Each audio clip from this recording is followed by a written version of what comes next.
गुरु रू प्यारी साध संगत जी, वाहिगुरु जी का खालसा वाहिगुरु जी की फतेह। भाई साहब भाई वीर सिंह जी ने हरक सोग विच भाणा मनण वाले दियां कुछ वार्तावां सुणाइयां सन। आओ उन्हां नूं प्यार नाल सरवण करन दी कोशिश करिए जी। हरक सोग विच भाणा मनण वाले। एक मौके ते एक अत दुखी पुरुष आप पास आया, जिस दा कोई बड़ा भारी नुकसान हो गया सी ते ओह टहंदियां कलां विच सी।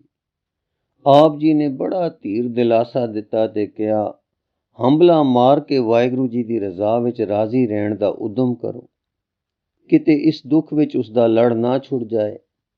वो चंगियाइयां दा करता है, बुराइयां दा कदे नहीं। अपने सेवकां दे सिर ते उसदी सदा मिहर वसदी है। सानू खेचल ते नुकसान वापरन वेले दुख जरूर आउंदा है, पर कदे ये समझ आ ही जांदी है कि उसने जो कीता सी साडे भले लई कीता सी।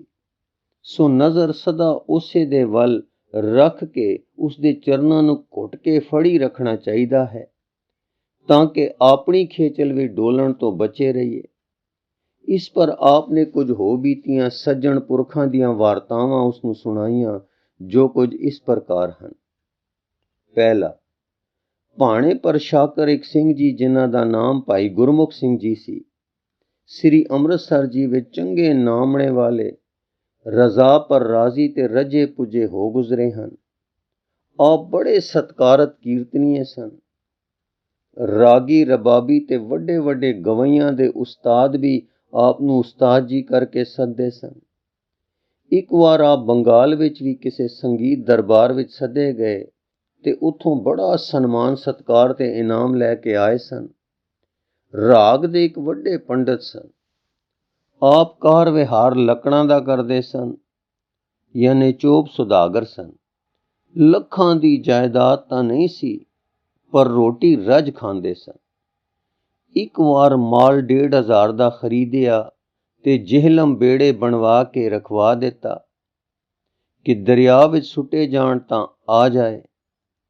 आप इत्थे आ गए सज्जणा मित्रां विच बैठे सन कि ਜਿਹਲਮ तो कारदार दी तार आ गई कि दरिया बड़ा चढ़िया है ते शतीरियां जिन्नियां भी किनारे ते पईयां हन, सबना दा माल रुड़ गया है। 1500 दा नुकसान सुन के उस समय 1500 एक बहुत वड्डी रकम हुंदी सी। सो 1500 दा नुकसान सुन के आप निराशता विच नहीं गए।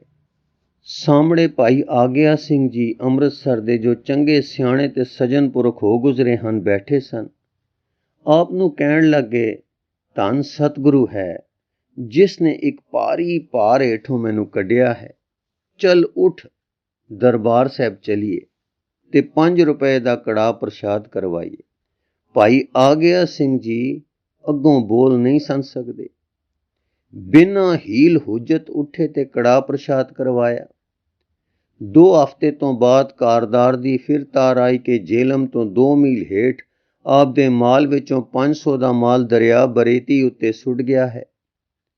ਆਪ ਸੁਣ ਕੇ ਫਿਰ ਉਸੇ ਸ਼ੁਕਰ ਵਿੱਚ ਧੰਨ ਸਤਿਗੁਰੂ ਬੋਲ ਉੱਠੇ ਤੇ ਭਾਈ ਆਗਿਆ ਸਿੰਘ ਜੀ ਨੂੰ ਕਹਿਣ ਲੱਗੇ, ਚੱਲ ਬਈ 5 ਰੁਪਏ ਦਾ ਕੜਾਹ ਪ੍ਰਸ਼ਾਦ ਕਰਾਈਏ ਤੇ ਅਰਦਾਸ ਕਰਾਈਏ।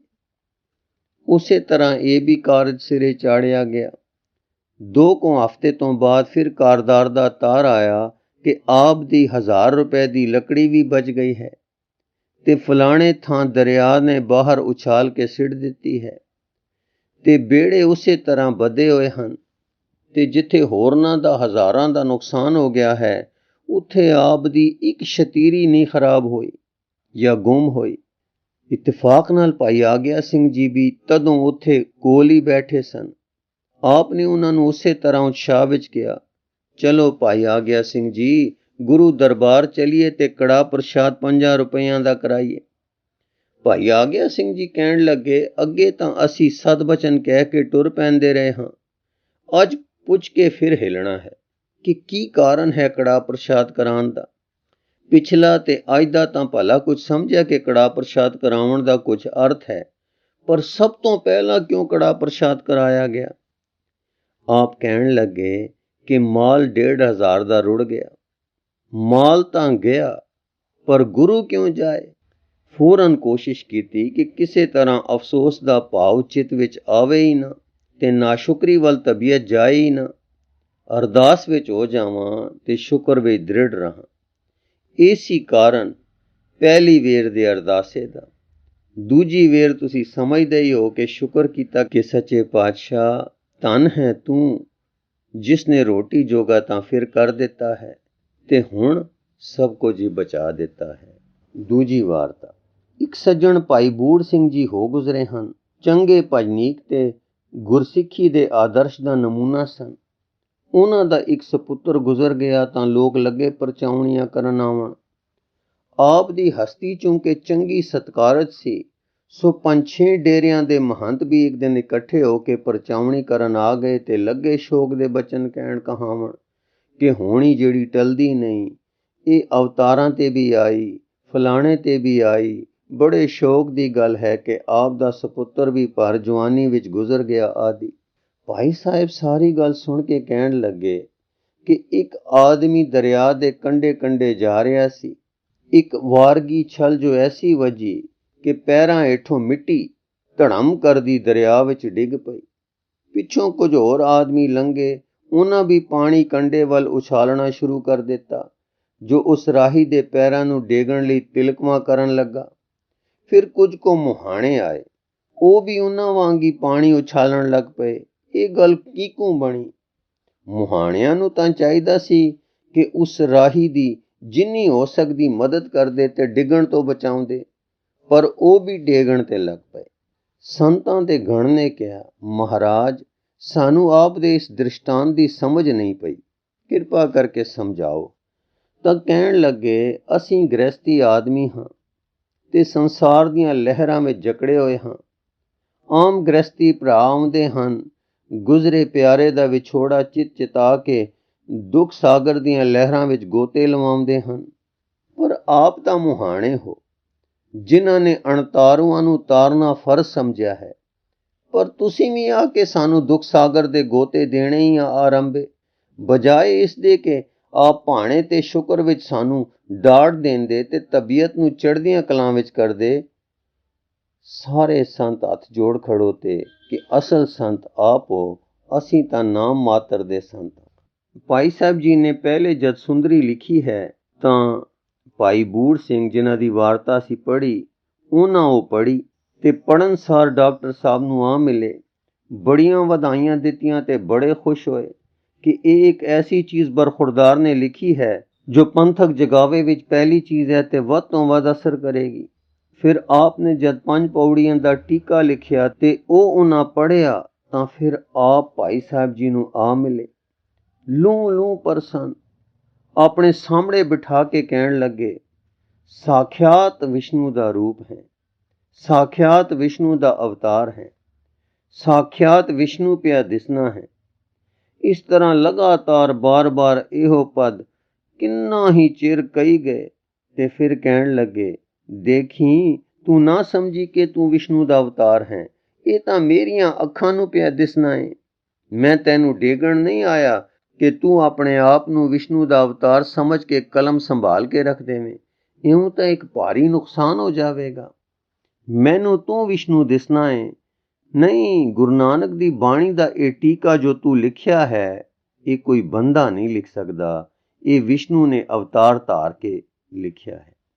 ਤੀਸਰੀ ਵਾਰਤਾ।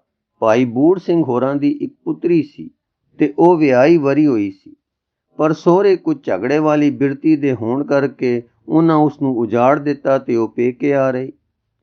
ਕੁਝ ਸਮੇਂ ਬਾਅਦ ਉਹ ਵਿਚਾਰੀ ਕਿਸੇ ਰੋਗ ਦਾ ਬਹਾਨਾ ਪਾ ਕੇ ਗੁਰਪੁਰੀ ਨੂੰ ਚੜ੍ਹਾਈਆਂ ਕਰ ਗਈ। ਤਦ ਕੁੜਮ ਲੱਗੇ ਅਪਵਾਦ ਕਰਨ। ਜਦ ਬਰਾਦਰੀ ਮਰਨੇ ਪਰ ਇਕੱਠੀ ਹੋਈ ਤਾਂ ਸਹੁਰਾ ਵੀ ਆਇਆ ਤੇ ਲੱਗ ਪਿਆ ਭਾਈ ਬੂੜ ਸਿੰਘ ਨੂੰ ਗਾਲਾਂ ਕੱਢਣ ਕਿ ਇਹਨਾਂ ਨੇ ਜ਼ਹਿਰ ਦੇ ਕੇ ਮਾਰੀ ਹੈ, ਜੇ ਇਹਨਾਂ ਨੇ ਮਾਰਨੀ ਸੀ ਤਾਂ ਸਾਡੇ ਘਰ ਭੇਜ ਦਿੰਦੇ ਆਦਿ। ਜੋ ਕੁਝ ਚਿਤ ਆਇਆ ਬਕਿਆ। ਜਦ ਉਹ ਗਾਲਾਂ ਕੱਢ ਹਟੇ ਤਾਂ ਭਾਈ ਬੂੜ ਸਿੰਘ ਜੀ ਉੱਠੇ ਤੇ ਜਾ ਜੱਫੀ ਪਾਈ ਤੇ ਕਿਹਾ, ਆ ਭਰਾਵਾ ਹੁਣ ਗਲੇ ਮਿਲ ਲੈ। ਉਸਨੇ ਫਿਰ ਵੀ ਸਲਵਾਤਾਂ ਸੁਣਾ ਦਿੱਤੀਆਂ ਤਾਂ ਬਰਾਦਰੀ ਦੇ ਚੌਧਰੀਆਂ ਨੇ ਉਸਨੂੰ ਝਾੜ ਚਪਾੜ ਕੀਤੀ ਕਿ ਭਲਿਆ ਲੋਕਾ, ਇਹ ਕੀ ਤੂੰ ਬਕਣਾ ਹੈ? ਜੋ ਕੁਝ ਤੂੰ ਕਰ ਰਿਹਾ ਹੈ ਤੇਰੀ ਦੁਸ਼ਟਤਾ ਹੈ। ਇੱਕ ਤਾਂ ਤੂੰ ਪਹਿਲਾਂ ਉਹਨਾਂ ਦੀ ਧੀ ਉਜਾੜੀ, ਉਹਨਾਂ ਤੈਨੂੰ ਕੁਝ ਨਹੀਂ ਕਿਹਾ। ਹੁਣ ਉਹ ਨੇਕ ਖਸਲਤ ਬੀਬੀ ਗੁਜ਼ਰੀ ਤਾਂ ਆ ਕੇ ਗਾਲਾਂ ਕੱਢੀਆਂ, ਤੈਨੂੰ ਸ਼ਰਮ ਨਹੀਂ ਆਉਂਦੀ। ਇਤਿਆਦਿ ਝਾੜ ਪਾ ਕੇ ਬਰਾਦਰੀ ਨੇ ਠੰਡਾ ਕੀਤਾ। ਜਦ ਸਭ ਚਲੇ ਗਏ ਤਾਂ ਚੌਧਰੀ ਭਾਈ ਬੂੜ ਸਿੰਘ ਜੀ ਨੂੰ ਪੁੱਛਣ ਲੱਗੇ, ਭਾਈ ਸਾਹਿਬ, ਇਹ ਕੀ ਗੱਲ ਹੈ? ਜਿਸ ਨੇ ਤੁਹਾਨੂੰ ਸਦਾ ਹੀ ਦੁੱਖ ਦਿੱਤਾ, ਤੁਸੀਂ ਗਾਲਾਂ ਸੁਣ ਕੇ ਉਸਨੂੰ ਵੀ ਜਫੀ ਪਾਉਣ ਉੱਠ ਟੁਰੇ। ਤਾਂ ਆਪ ਕਹਿਣ ਲੱਗੇ, ਚੌਧਰੀ ਜੀ, ਕੁੜਮ ਸਾਕ ਭਰਾਵਾਂ ਵਰਗੇ ਹੁੰਦੇ ਹਨ ਤੇ ਗ੍ਰਸਤੀ ਦੀਆਂ ਇਹ ਬਾਹਾਂ ਹੁੰਦੀਆਂ ਹਨ। ਪਰ ਜੇ ਬਾਂਹ ਟੁੱਟ ਜਾਵੇ ਤਾਂ ਦੱਸੋ ਵੱਢ ਕੇ ਸੁੱਟ ਦੇਈਦੀ ਹੈ ਕਿ ਬੰਗੜਾ ਪਾ ਕੇ ਗਲੇ ਨਾਲ ਲਾ ਲਈਦੀ ਹੈ। ਇਹ ਬਾਂਹ ਟੁੱਟ ਰਹੀ ਸੀ, ਮੈਂ ਕੋਸ਼ਿਸ਼ ਕੀਤੀ ਸੀ ਗਲੇ ਨਾਲ ਲਾਉਣ ਦੀ। ਚੌਥੀ ਵਾਰਤਾ। ਇਸੇ ਤਰ੍ਹਾਂ ਇੱਕ ਭਾਈ ਆਇਆ ਸਿੰਘ ਜੀ ਗੰਢ ਹੋਏ ਹਨ। ਉਹਨਾਂ ਦਾ ਇਕਲੌਤਾ ਪੁੱਤਰ 35 ਸਾਲ ਦੀ ਆਯੂ ਵਿੱਚ ਗੁਜ਼ਰ ਗਿਆ। ਆਪ ਭਾਣੇ ਦੇ ਬੜੇ ਸ਼ਾਕਰ ਸਨ ਤੇ ਬਾਣੀ ਦੇ ਰਸੀਏ ਸੀ। ਜਦ ਆਮ ਲੋਕੀ ਪਰਚਾਉਣੀ ਲਈ ਆਉਂਦੇ ਤਾਂ ਯਥਾ ਯੋਗ ਹਾਂ ਹੂੰ ਕਰ ਛੱਡਦੇ, ਪਰ ਜਦ ਸਮਝਦਾਰ ਤੇ ਗੁਰਬਾਣੀ ਦੇ ਪ੍ਰੇਮੀ ਸਾਧੂ ਸੁਭਾਅ ਉਹਨਾਂ ਪਾਸ ਜਾ ਕੇ ਅਫਸੋਸ ਪ੍ਰਗਟ ਕਰਦੇ ਤਾਂ ਆਪ ਤੁਰ ਸ਼ੁਰੂ ਹੋ ਕੇ ਕਹਿੰਦੇ, ਭਾਈ ਸਾਹਿਬ, ਮੇਰਾ ਕੀ ਨੁਕਸਾਨ ਹੋਇਆ ਹੈ? 35 ਸਾਲ ਹੋਏ ਮੈਂ ਤੇ ਮੇਰੀ ਇਸਤਰੀ ਅਸੀਂ ਦੋ ਹੀ ਜਣੇ ਸਾਂ। 35 ਸਾਲ ਤੋਂ ਬਾਅਦ ਫਿਰ ਮੈਂ ਤੇ ਮੇਰੀ ਇਸਤਰੀ ਉਸੇ ਤਰ੍ਹਾਂ ਜੀਵਦੇ ਜਾਗਦੇ ਹਾਂ। 35 ਸਾਲਾਂ ਤੋਂ ਬਾਅਦ ਮੈਨੂੰ ਤਾਂ ਕੋਈ ਘਾਟਾ ਨਹੀਂ ਪਿਆ ਦਿਸਦਾ।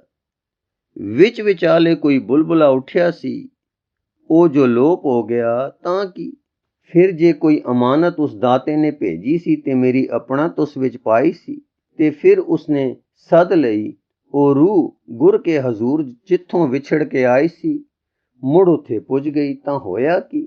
ਮੇਰੀ ਚੀਜ਼ ਜੇ ਸੱਚੇ ਪਾਤਸ਼ਾਹ ਦੀ ਦਰਗਾਹ ਵਿੱਚ ਕਬੂਲ ਹੋਈ ਹੈ ਤਾਂ ਤੁਹਾਨੂੰ ਕਾਹਦਾ ਦੁੱਖ। ਮੇਰੇ ਨਾਲ ਰਲ ਕੇ ਰਜ਼ਾ ਵਿੱਚ ਰਾਜ਼ੀ ਹੋਵੋ, ਅਰਦਾਸ ਵਿੱਚ ਲੱਗੋ ਤੇ ਵਾਹਿਗੁਰੂ ਜੀ ਦਾ ਧੰਨਵਾਦ ਕਰੋ। ਵਾਹਿਗੁਰੂ ਜੀ ਕਾ ਖਾਲਸਾ, ਵਾਹਿਗੁਰੂ ਜੀ ਕੀ ਫਤਿਹ।